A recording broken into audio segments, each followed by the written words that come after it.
Cordial saludo, familia de su canal Salud y Bienestar Siempre. Continuamos en este video con la vida y obra de Samuel Hahnemann, el padre de la medicina homeopática, el padre de la homeopatía. Recuerden que mi nombre es Gabriel Páez, médico general y homeópata especializado en medicina biológica. Estábamos aquí en la parte de cuando Hahnemann reanuda su actividad clínica. En la primavera de 1781, Hahnemann abandonó Helmstedt para fijar su residencia en Dessau, a 50 kilómetros de aquel pueblo, ciudad atravesada por el Mulda, antes de desembocar en el Elba, residencia del duque de Anhalt-Dessau. En Helmstedt adquirió profundos conocimientos en la práctica de la mineralización, conocimientos que fueron utilizados en la química. Escribiendo a este respecto, dice Hahnemann, entre comillas, encontré la viga maestra de la bóveda de mi espíritu.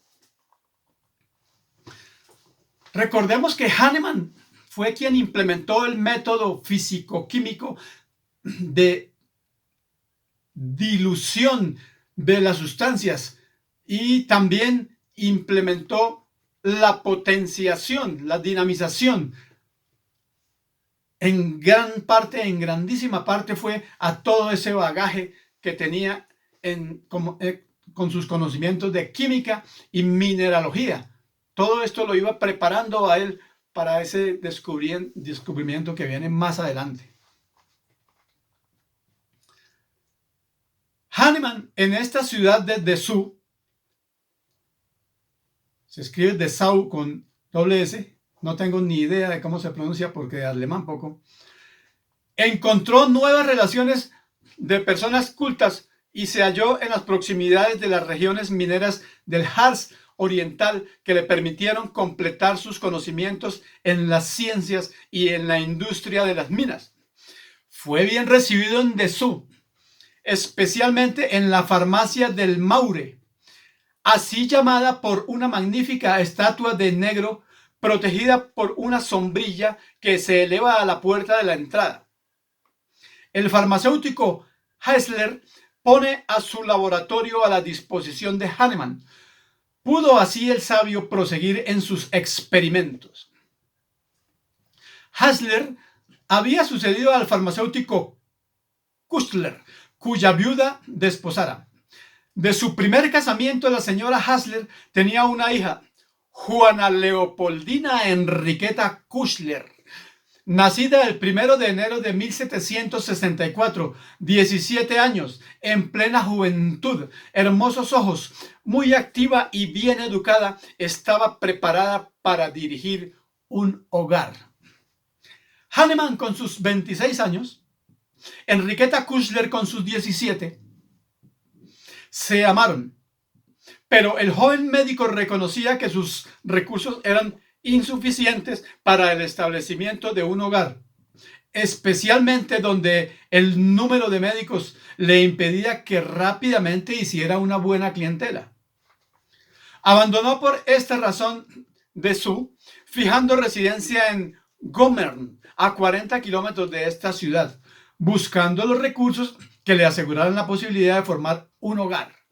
Gommern, una pequeña ciudad de 1.300 habitantes, era el centro comercial de varios pueblos con un total de 5.100 habitantes.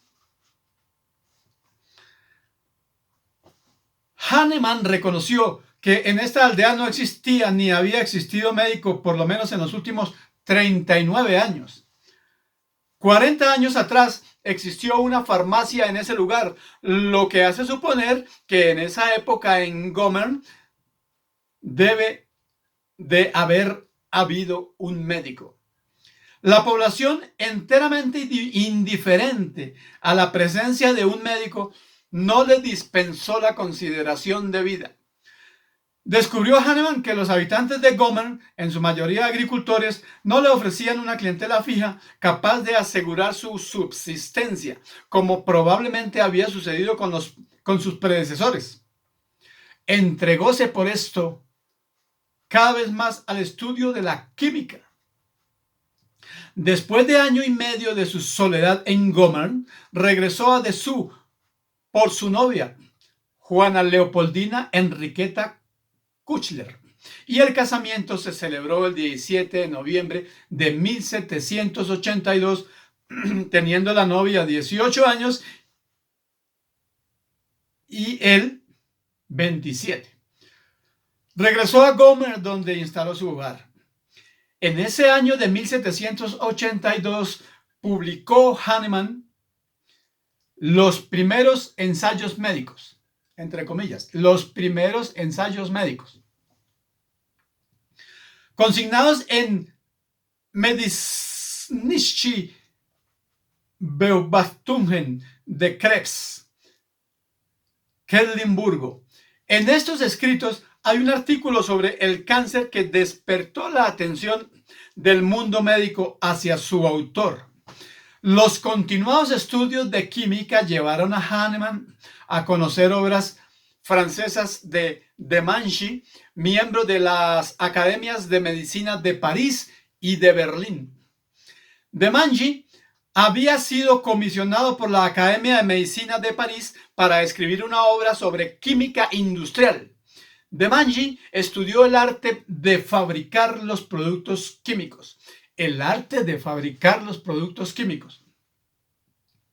La necesidad de esta obra era imperiosa. Los fabricantes de entonces, los holandeses principalmente, guardaban en absoluto secreto las operaciones químicas de sus fabricaciones. El trabajo de Demangy venía a destruir tal monopolio y demostraba, además de eso, la posibilidad de la aplicación de la química en la industria. Hahnemann, además de traducir del francés al alemán esta obra de Demangy, la adicionó considerablemente con sus propias notas y observaciones, como hacía siempre, recogidas en el laboratorio, que constituyeron elementos de mayor importancia para la obra. El arte de fabricar los productos químicos de Demangy en 1784, Leysips Crucius, 2 volúmenes con 302 y 396 páginas respectivamente. Esta obra fue reeditada en 1801. Fue Gommern donde Hahnemann escribió su primer libro original bajo el título de Guía para el tratamiento de las viejas llagas y úlceras. Guía para el tratamiento de las viejas llagas y úlceras. Primer libro escrito por Hahnemann. Publicado en 1784 en Leysips Crucius, 192 páginas. Este libro fue reeditado por el British Journal of Homeopatía, el Journal Británico de la Homeopatía. Dicha obra representa, según declaró el mismo Hahnemann, el resultado de su experiencia clínica recogida en Transilvania, que le afirmaba en la idea de que los pacientes podían haberse curado con o sin su ayuda. Por primera vez Hahnemann ataca a las concepciones médicas sin respeto alguno